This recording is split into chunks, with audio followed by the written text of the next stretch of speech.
Hello everyone, welcome back to my channel সিয়াচারিয়া art. বেশ অনেক দিন পরই আমি আবার তোমাদের সাথে একটা লং ভিডিও টিউটোরিয়াল শেয়ার করছি। এই কিউট মা সরস্বতীর শর্ট ভিডিও তোমরা হয়তো আমার চ্যানেলে অলরেডি দেখে নিয়েছো, কিন্তু ভাবলাম আজ না হয় একটা টিউটোরিয়াল ভিডিও শেয়ার করা যাক। ফেসবুক এবং ইনস্টাগ্রামে মা সরস্বতীর এই মূর্তিতে তোমরা অনেক ভালোবাসা দেখিয়েছো। এবার আসি কি করে আমি এই ব্যাকগ্রাউন্ডটি বানালাম। প্রথমে কয়েকটা কার্ডবোর্ডকে একের পর এক সাজিয়ে নিয়েছি, এর ওপর টিস্যু পেপার অ্যাপ্লাই করেছি যাতে কালারটা ভালোভাবে ধরে। তার কারণ অনেক সময় মাস্কিং টেপের ওপরেও কালার ধরতে চায় না, তাই ভাবলাম টিস্যু পেপারটাই অ্যাপ্লাই করে দেওয়া বেস্ট হবে। তবে তোমরা যদি এই ধরনের ব্যাকগ্রাউন্ড বানাতে চাও তোমরা টিস্যু পেপারটা অ্যাভয়েডও করতে পারো। আমি এখানে পুরো ব্যাকগ্রাউন্ডটা লাল হলুদের কম্বিনেশনেই রেখেছি। আর নিজের ড্রেসের ওপর একটু কারুকার্য করবো বলে বেশ কিছুটা লেস এনেছিলাম, সেটা বেঁচে গিয়েছিল তাই সেটাকেই ব্যাকগ্রাউন্ডে অ্যাড করেছি। দেখতে বেশ অসাধারণই লাগছে। তবে টিস্যু পেপারটা না শুকনো হওয়ার আগেই আমি এখানে কালার অ্যাপ্লাই করেছিলাম, তাই কালারটা একটু মেসি মেসি হয়ে গেছে। তাই সারা রাত রেখে দিয়েছিলাম কালারটা যাতে ভালোভাবে শুকনো হয়ে যায়। আর পরের দিন আমি শুরু করেছিলাম বাকি কাজটুকু। এবার পালা মা সরস্বতীর মূর্তি তৈরি করার। তবে আমি এখানে পুরোটাই ক্লে দিয়ে বানিয়েছি। এই সুপার ক্লে গুলো খুব সহজেই তোমরা স্টেশনারি কিংবা বইয়ের দোকানে পেয়ে যাবে। আর অলরেডি তোমরা হয়তো সবাই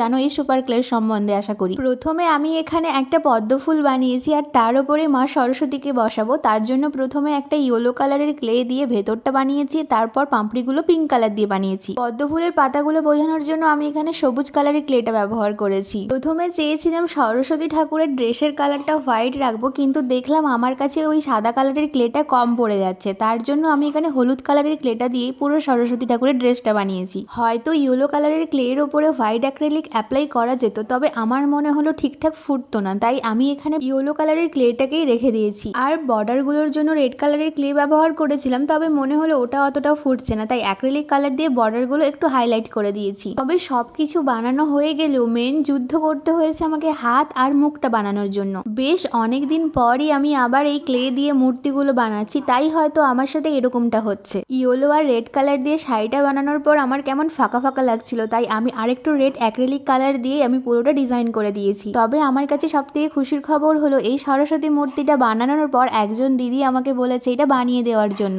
কিন্তু একটু অন্যরকম ভাবে। তাই আমিও চেষ্টা করছি একটু অন্যরকম ভাবে আর একটা সরস্বতী ঠাকুরের মূর্তি বানানোর। তো তোমরা সেটাও দেখতে পাবে আমার চ্যানেলে। হয়তো সেটা লং ফর্ম ভিডিও শেয়ার করতে পারবো না, কারণ অলরেডি একটা লং ফর্ম ভিডিও শেয়ার করে দিচ্ছি, তাই হয়তো ওটা শর্ট ফর্ম ভিডিওতেই তোমরা দেখতে পাবে। এই তো কথা বলতে বলতে আমাদের সরস্বতী ঠাকুর প্রায় বানানো হয়ে এসছে। তবে হাঁস আর বিনা এখনো বানানো বাকি রয়েছে, আর যেগুলো আমি অফ ক্যামেরাতেই বানিয়েছি তাই আর ক্লিপ নিতে মনে নেই। আর যেহেতু সরস্বতী ঠাকুর বিদ্যার দেবী, তাই ব্যাকগ্রাউন্ডে আমি একটু অ আ ক খ এইগুলো লিখে দেওয়ার চেষ্টা করেছিলাম। জানি না কতটা ভালো হয়েছে। তো কেমন লাগলো আমার এই ছোট্ট মা সরস্বতীকে তোমরা কিন্তু কমেন্টে অবশ্যই জানিও। আর নেক্সট কি ভিডিও দেখতে চাও সেটাও পারলে জানিও। আজ তবে এতটুকুই। Thanks for watching.